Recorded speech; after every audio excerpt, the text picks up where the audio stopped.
طيب النهارده هنتكلم عن 8 hidden fractures أي دكتور في ال A&E لازم يكون عارفهم. أنا هشرح من السكرين هنا، ففي الغالب مش هبقى باصص لكم، هبقى باصص للسكرين هنا. فإيه 8 hidden fractures أي دكتور في ال A&E لازم يكون عارفهم. أول حاجة عندنا العيان اللي بيجيلك ب fall from height ولاندنج على الفيت، يعني هو وقع من هايت ووقع واقف. العيان زي ده بيكون جاي لك بيشتكي من ان هو ممكن يكون عنده انكل بين او فوت بين او كالكينيوس بين. تيجي تعمل له اكس راي، جميل جدا، في كالكينيال فراكشر او كالكينيوس فراكشر زي ما انت شايف هنا، ولكن الشيء الهيدن في الموضوع انك انت لازم تفحصه بشكل كامل، لانه ممكن نتيجه للاكزيال لود ده ممكن يحصل compression fracture لللمبر سباين او الثراسيك سباين زي ما احنا شايفين هنا. كمان ممكن يبقى في حاجه تانية ممكن تحصل معاها نتيجه للاكزيال لود ده، ممكن يحصل fracture للنيكوفيمر. تاني حاجه من الحاجات اللي لازم ناخد بالنا منها في العيان اللي بيقع على الاوت ستريتشد هاند. العيان ده في الغالب ممكن تلاقي او في معظم الاحيان ممكن يكون جاي لك في fracture موجود في الديستال اند اوف ريديوس، ممكن يكون كوليس fracture. اللي احنا ممكن ما ناخدش بالنا منه ان العيان ده كمان ممكن يكون عنده كمان سكيفويد فراكشر. اللذيذ كمان في الموضوع ان السكيفويد فراكشر ساعات ما بتكونش باينه في الاكس راي بعد ما العيان بيقع، ولكن الاكزامينيشن نفسه اذا كان في تندرنس موجوده على السكافويد نفسها، فالعيان ده لازم نسسبكت سكافويد ونعامله على انه فراكشر سكافويد، ونعيد له الاكس راي بتاعته بعد 14 يوم لحد ما نتاكد ان هي كانت فراكشرد او لا. الحاجه الثانيه في العيان اللي بيقع على اوت ستريتشد هاند انه ممكن يكون في ليونيت ديسلوكيشن. شكل الليونيت بون ديسلوكيشن بيكون بالشكل ده. في برضو الحاجة الثالثة اللي بعدها ممكن يكون نتيجة برضو للفول اون اوت ستريتشد هاند، الاكزيال لود بيقع على الريديوس، فممكن يحصل ريديال هيد فراكشر، وده الفات باد ساين اللي بتكون موجودة. في برضو من ضمن الحاجات المونتيجيا فراكشر او المونتيجيا فراكشر، واللي هو بيكون فراكشر الالنر بون وبيكون في ديسلوكيشن موجودة على الريديال هيد.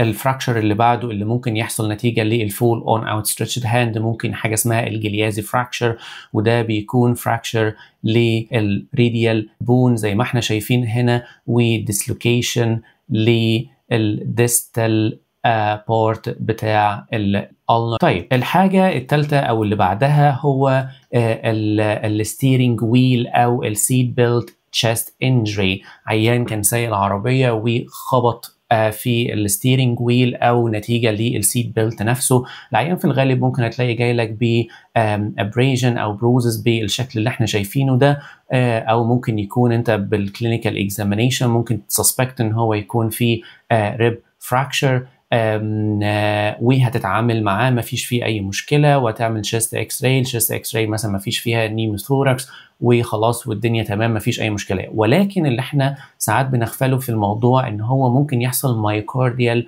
كونتيوجن. مايوكارديال كونتيوجن يعني بالظبط كأن حصل كونتيوجن لاي جزء من اجزاء جسمك، ممكن يحصل مايوكارديال كونتيوجن، وبالتالي العيان ده لازم يتعمل له اي سي جي، لازم يتعمل له كاردياك انزيمز، لازم يتحجز لمده علشان نتاكد ان مفيش اي اليفيشن او مفيش اي مشكله حصلت في المايوكارديوم نفسه قبل ما نديسشارج العيان.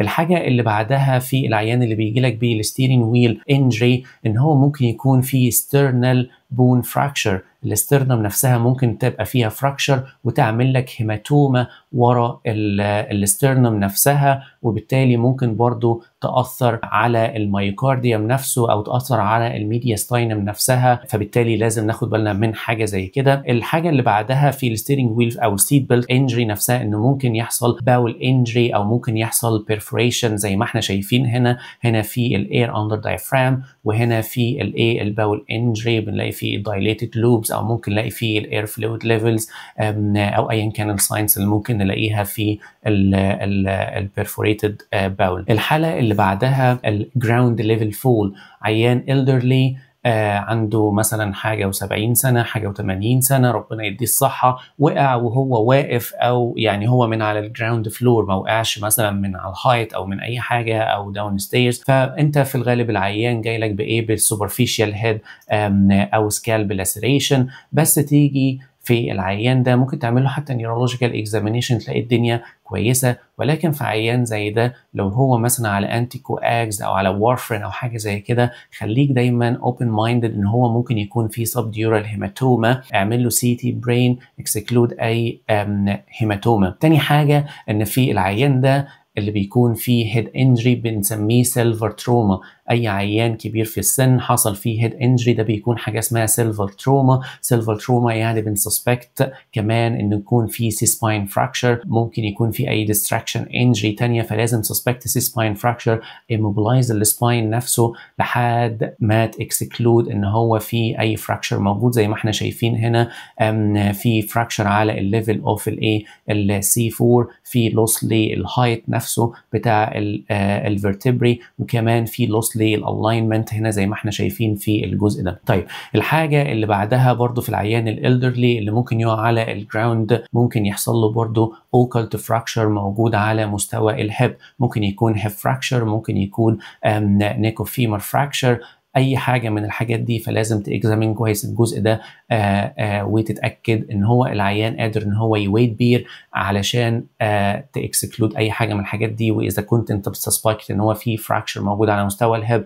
او على مستوى النيكوفيمر، بليز اعمل اكس راي. واذا كنت لسه سسبكتد وعملت ولقيت ان هو الاكس راي ومفيش فيه اي حاجه وانت لسه العيان مش ويت بير، فبالتالي لازم تاكسكلود عن طريق السي تي. الحاجه اللي بعدها هو العيان اللي بيقع على onto the buttocks. العيان زي ده ممكن هو هيجي بيشتكي لك من كوكسكس بين او ممكن يشتكي من pelvic بين، وممكن تلاقي ان الدنيا تمام مفيش فيها اي مشكله، ولكن الفول دي خاصه في الالدرلي بيشنت ممكن يكون فيها compression fracture برضو، ممكن يكون فيها حاجه زي على اللومبر فراكشر ليفل او على الثوراسيك سباين ليفل، خاصه في عيان الكانسر بيشنت، عيان الفريل بيشنت، العيان الالدرلي بيشنت ده ممكن يكون فيه لومبر compression fracture. نيجي للنقطه اللي بعدها وهي البايسايكل او الموتور بايك هاندل بار انجري تو ذا ابدومين، الدريكسيون او بنسميه ايه بتاع العجله او بتاع الموتوسيكل لما يجي يخبط في الابدومين خاصه في الابيجاستريك ريجن. ده العيان في الغالب ممكن يكون جاي لك باللوكال بروزن عادي، ولكن خليك اوبن مايندد ان العيان ده ممكن يكون فيه بانكرياتيك تير او بانكرياتيك انجري.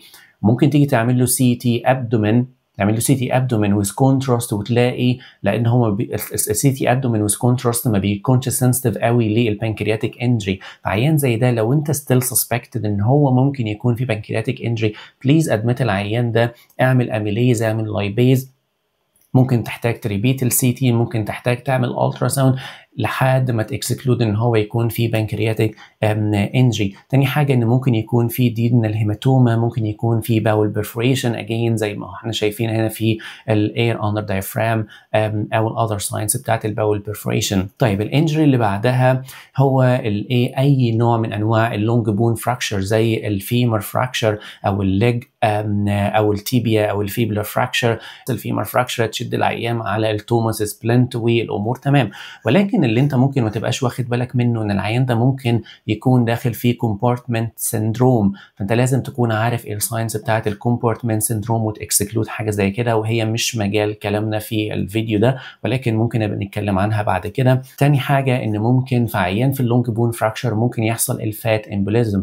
الفات امبوليزم خد بالك لو العيان جاي لك بشورتنس اوف بريث، هو جاي لك بلونج بون فراكشر، ايه اللي هيخليه يكون في شورت اوف بريث؟ ايه اللي هيخلي ان ضغطه يكون واقع بالطريقه دي؟ لو انت شديت العيان على توماس ومفيش بليدنج جامد، ليه العيان هيكون تاكيكاردياك؟ ليه العيان تيجي تعمل له اي سي جي ممكن تلاقي فيه ساينس للرايت سايد هارت سترين؟ الكلام ده كله ممكن يخليك انك تسبكت ان هو يكون في فات امبوليزم. الحاجه اللي بعدها ان ممكن في العيان اللي جاي لك برضو باللونج بون فراكشر او الديسلوكيشن، زي في العيان الني ديسلوكيشن او عيان الانكل ديسلوكيشن، خد بالك بيكون في كلوز ارتريز موجودين، ممكن يحصل عليهم كومبريشن او ممكن يحصل لهم انجري زي البوبليتيال ارتري في الني ديسلوكيشن، ممكن يحصل انجري فيه. فبليز دايما اكزامين ديستال للمكان بتاع الانجري، اتاكد ان هو نيوروفاسكولار انتاكت، اتاكد ان البولس تمام قبل ما تعمل كاست او بعد ما تعمل كاست او بعد ما تعمل ريدكشن. الكلام ده كله لازم تدوكيومنت حتى عندك ان في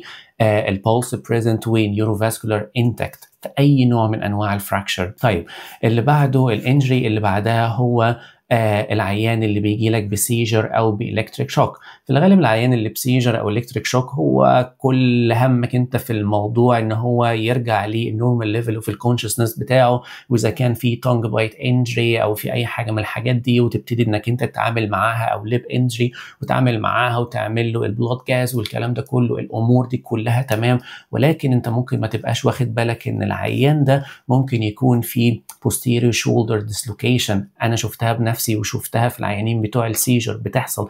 عيانين السيجر اللي بيدخلهم في recurrent seizure ممكن تلاقي بيدخلهم في recurrent posterior shoulder dislocation. فخد بالك من الشولدر ديسلوكيشن، اكزامن العيان كله من فوق من الهيد تو تو، اتاكد ان مفيش اي بوني فراكشر او مفيش شولدر ديسلوكيشن. تاني حاجه انه ممكن يكون في برضه vertebral compression fracture زي ما احنا شايفين هنا في العيانين اللي بيجي بالسيجر او الالكتريك شوك. وبكده نكون وصلنا لنهاية الفيديو. لو عجبك الفيديو لو سمحت اعمل لي لايك وسبسكرايب علشان ده هيشجعني ان انا اعمل فيديوهات اكتر. سلام.